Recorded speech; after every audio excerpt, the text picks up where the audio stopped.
So here we are, guys, a few weeks later, and I've just sold this truck. But probably not for the reason that you're thinking. A couple of things you don't know. Whenever the Grenadier reservations opened, I placed my reservation. I was in the early batch, so I should be among the first people that actually get to place an order. I set a target date of 2 years, because that's probably when realistically the Grenadier is going to be delivered at the earliest, I would think. So target date of 2 years from now, a daily driver type vehicle to get me through now until then. The second thing you don't know is that my original LR3, I sold it. I got a great offer from a friend of a friend. What it allowed me to do was get money for toys, basically. I went out and I was looking for something like this L322 and wasn't able to find it initially. So I actually bought an LR4, and I'll do a video on that later. I got that home and my wife fell in love with it. So that's her car, and it's a great car. And I bought another LR3 from a friend, and I was just going to continue with that. But then this popped up. I knew of the people that had it. I knew of some of the previous owners that had it. It was relatively clean for its mileage. It drove well, and it was only about 10 minutes from the house, so I bought it.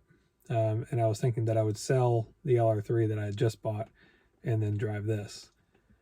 My plan was to do a mild off-road build, buy the Lucky 8 steel bumper, put some rock sliders on it, put a roof rack, do some other stuff. I was going to swap some 18-inch wheels and tires on this, make it a little more off-road worthy. But before I did any of that, I just wanted to drive it, get a feel for it.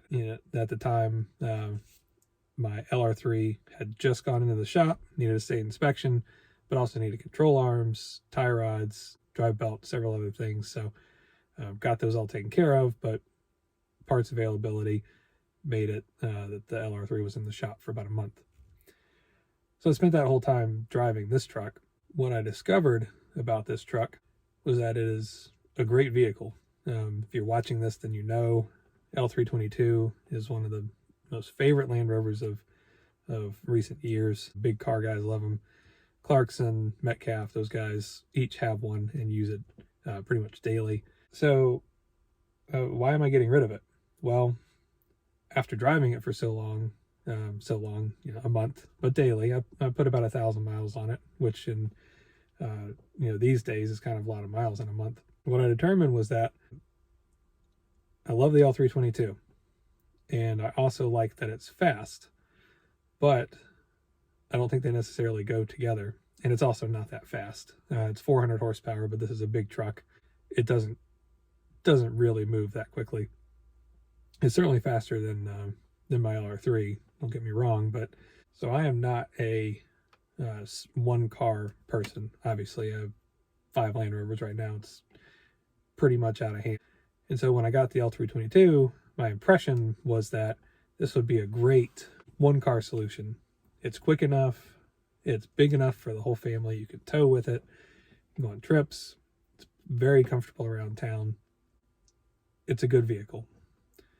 But I want a truck that's going to do truck things.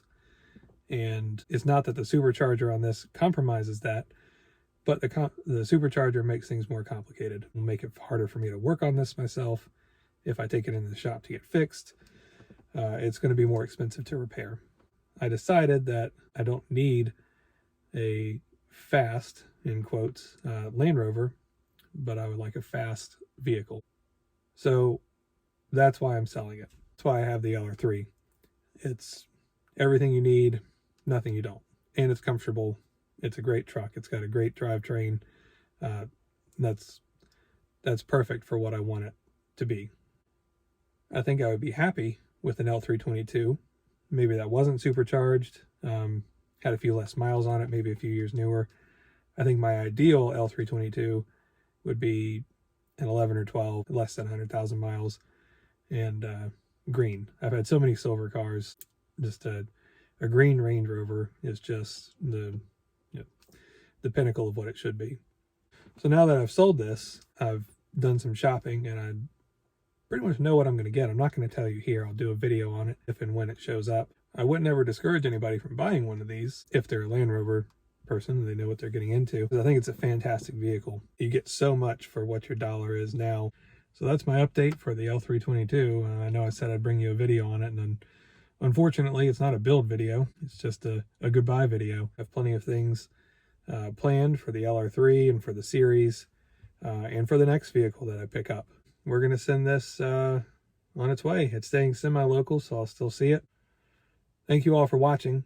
I appreciate every single one of you that watches these videos. Like, subscribe, and I'll see you next time. Thanks.